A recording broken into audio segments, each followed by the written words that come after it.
It has been requested by several of my YouTube followers and people who message me through Facebook, through the basket making group on Facebook.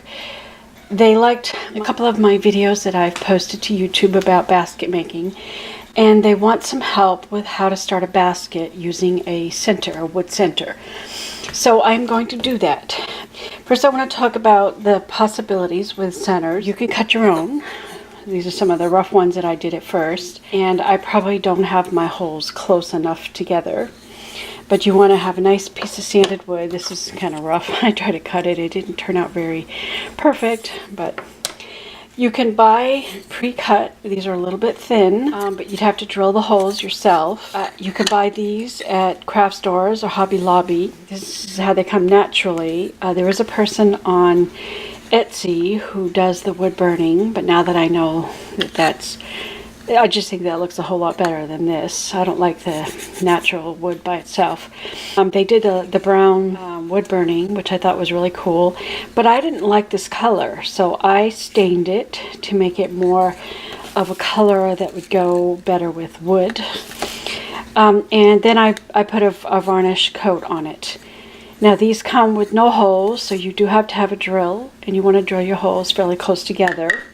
There's another person on Etsy. She makes these. She has a laser cutter that cuts these in different military emblems, and she mounts them on a piece of wood that she covers it with a resin, so you have a beautiful finish. I really, really love these, and I paint them to match the military emblem. And you can get them, and I asked her to specifically do not put any resin over this part because I want to be able to paint it. And she has options of different color backgrounds. I think that color looks really nice for that. I've even bought these round pieces of leather, and I thought I had to have a leather punch to punch holes, but I figured out that I could use a drill. My drill worked, and I do put these holes in. These are designs that I punched as I was experimenting and playing around with leather punches. Here's an example of a basket that I've created using one of my first leather punches. And this one is really, really thin, and you'd have to drill a hole like right here, so they're not going to be too close together. I think this one might be better if it was actually mounted on a piece of wood, maybe a little bit bigger, so that you could have maybe holes outside of it, because I just feel like this is a little too flimsy. I'd be afraid that that would break. So it might be a good idea to glue that onto a circle a little bit bigger and put the holes outside there. You can do. Oh yes, I found these. I thought, oh, wouldn't those be cute? They have a tree. They are kind of thin. There's not a whole lot of space around them, but I think there's enough that I could put holes. So I want to put these in a basket. Oh, this one is kind of delicate. I'm a little bit concerned about that one because it's got so much cutout. I feel like it's kind of weak and it would break. So I might do something like cut a bigger circle and stain it like a dark color, or paint it and then glue this on, and then that would give it a much sturdier center. This would be another great one that I thought would be good for a basket center. I might stain them because I don't really like the light color, but anyways, those are some options. Okay, now the hardest thing is I don't work from a pattern. I just will grab some centers. I look at my colors of my pine needle, and then I pick out some threads. I have no idea what color I'm going to use. There are no patterns for pine needle baskets. So I have to make some decisions. What's going to be the color theme? What's going to be my center? And then I have to decide what color thread that I'm going to use. Now I do have a variety of colors of pine needles. I have a whole collection of them. I store them in boxes, and I probably should show you that. See all these boxes? Each box has pine needles in it. I store them in decorative boxes to keep the dust off of them. Bigger boxes for the longer ones. Some are too long to fit in any box. Here's an oatmeal box that I painted and just added a little trim just so it looks decorative. I didn't want to look at Mr. Quaker Oats. And I keep some of my really tall pine needles in that. There's some green and blue and then just some brown ones. And I think I've treated them in a glycerin bath. These are some shorter needles that come from around my yard because I spent a great deal of time dyeing needles so that I'd have a collection ready for whenever I'm ready to make a basket. I've got all these are the really long pine needles that come from Florida. The further you go south, the longer the needles are. So I have a variety of lengths, some shorter ones, some longer ones. So I'm prepared. I've got plenty of colors to choose from. I use RIT dye to color my needles, and I will do several batches. I'll reuse my dye until it doesn't color anymore. I have raffia, but I have yet to use the raffia because I've been convinced that waxed sinew is probably the most common material to sew baskets together, and this is much more durable. It'll hold up over time, whereas the raffia will break down and break. And I actually have an old basket that was made with raffia and it's starting to fall apart, so I'm gonna have to repair it. I use a variety of materials. I'm always looking for different kinds. This is cotton thread. My last basket was just made out of these cotton thread, and sometimes I buy little samples to see what my options are and check out different threads. Waxed linen is expensive, but it can be used. And here's some red raffia, red sinew, and there's cotton thread. I don't like working with this. This one's not waxed, and I don't know, it's just not, I've tried it once. This is probably a little too thick to use, and this is even thicker. I don't even know if I'll use it because it'll be hard to get it through a needle. This is wax, so this will be a little better, but there's so many options.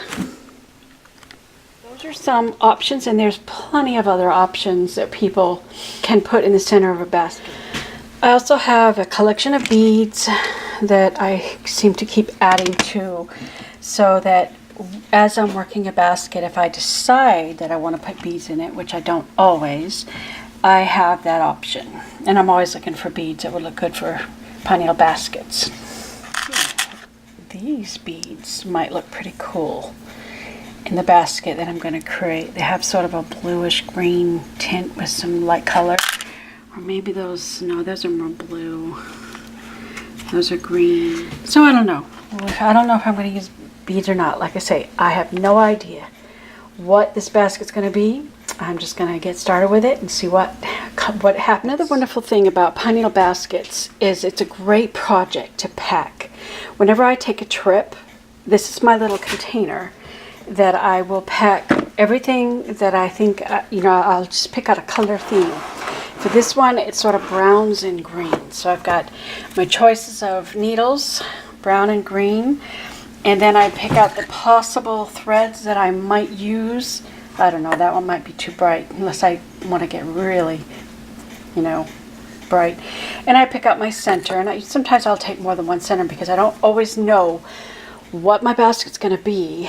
And these needles are too long to fit inside the box. I have shorter ones. If I have to take a plane ride or a train ride, I would use shorter needles.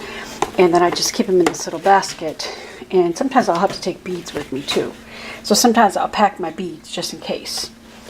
But yeah, it's a great project to work while my husband is driving. I can take advantage of the time because some of my trips are 3 hours, some are 9 hours, some are 16 hours.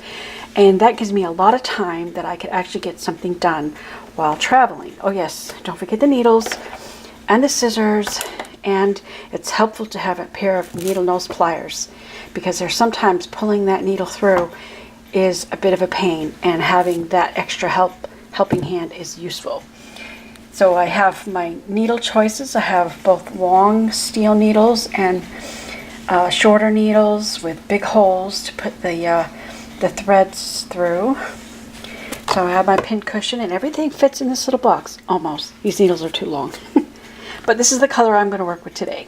Here are two examples of baskets that I have on hand. Most of them I've given away as gifts to my family or friends. This one I plan on entering it into the state fair. But when I started off, I was on a trip. I grabbed I feel like my worst design for my leather punch because I really didn't know what colors I was going to use and what the style of it was going to be and what the shape was going to be. And I started first with the sinew because the holes are really, really small and tight together. And that worked great because that's a thinner material to work with. But I really wasn't happy with the way that right there looked. But it turned out okay. And then I knew that I wanted to switch to this cotton thread for the rest of it.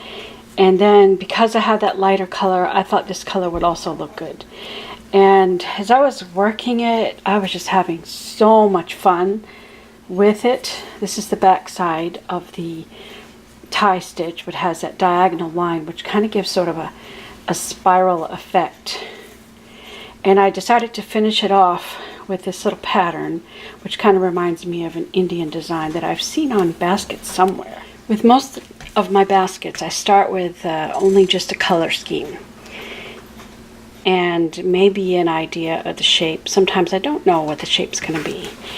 With this one, I was enjoying watching those stitches come up. I decided to go a lot further than I usually do. I usually do about 3 or 4 rows before I make a change. I actually went a little bit further, and the shape of it turned out to be more like a bowl. And so I tried to make this band of color about the same, with these two about the same. Then I repeated it again. I was just having too much fun. But like I say, I did not have much expectation when I started this off, but as it developed, I was just having fun watching it grow. And then when I finally reached a place, okay, my stitches, you can see, were very close together. And so I had plenty of room, so I had more opportunity to make this basket get bigger. Sometimes my stitches get too far apart a lot quicker, and so the basket turns out to be a smaller basket. And but there are ways to handle it. This is the tie stitch. These spokes are tie stitches. It looks a little bit different because this is a thicker cotton thread, and so it kind of spreads out a little bit, so it doesn't look like a straight line the way the waxed sinew does. So it looks a little bit different just because of the material. So yeah, I just kind of let the materials and the colors kind of dictate what I'm going to do. And sometimes I experiment, like this is round reed with pine straw. I will work usually 2, sometimes 3 colors into a basket. And this one is just sort of one of my first learning ones. That stitch is not a specific stitch, something I made up. Here's an example of another basket that I created using the same center, and you can see that the holes really aren't close enough together, so it doesn't take long for my stitches to be separated. And so as I grow the basket, I have to change the stitches. So sometimes the holes and the stitches and the spacing tells you what you have to change. So I was loving this basket as it got that far, and I thought it turned out really pretty, that I decided to bring up the sides, and I used the diamond stitch. And I've done a combination of wrapped rows, which is a good thing to do when you want to do a transition. And then I also added some beads. The colors of this basket are all neutral colors, all browns, various shades of brown. I'm not totally happy with the basket. See, there's some places where the thread's a little loose, and I had trouble with that outer edge because it kept stretching on me, and it was difficult. I guess doing it outside of a bead row. So sometimes you try things and it doesn't work out great. I mean, it's a decent basket, but it's not one of my favorites. But I did learn from the experience of doing it, and that's what you do. You try things. Sometimes they work, sometimes they don't, but every time you do a basket, you learn from the experience, and it just makes you better, and then you'll have a better understanding of you know, what to do. And again, this was a basket that was unplanned. I didn't have a plan. I just sort of had fun making it. It's because it's always fun making it, but I think I would like to use these colors again, but handle it a little bit differently. And I'm not going to use this. I don't like this this cotton thread. It's not waxed, and it's hard to work with, really hard. Decisions. Do I start with the green needles first around my center, or the brown? And then which color thread do I want to use? So first of all, I need to figure that out in my own head, because I have no pre-plan of what this basket's going to look like. I just start and then just kind of go from there. Okay, I've decided I'm going to start with the green pine needles, this center, and I'm going to begin with brown sinew. Now I just have to pick out the gauge of my basket. Oops, just dumped those all over the floor. That would be too thin. That might be a little too fat. This looks good. That both of us match my... These are covers from paintbrushes, but that's about the same height, so I'm going to use that for the gauge. These are like pieces of straw, but they're actually from paintbrushes. I'm an artist and I paint, and that's because I'm an artist. It's the reason I love pine needle basket creating, because there is no pattern. You just kind of go with the creativity and just let it flow, and let the material speak to you about what to do and what direction to go and when to change and whatnot. So I save these because they're useful. So that's what I've decided, and then we'll get started and I'll show you how to do that first row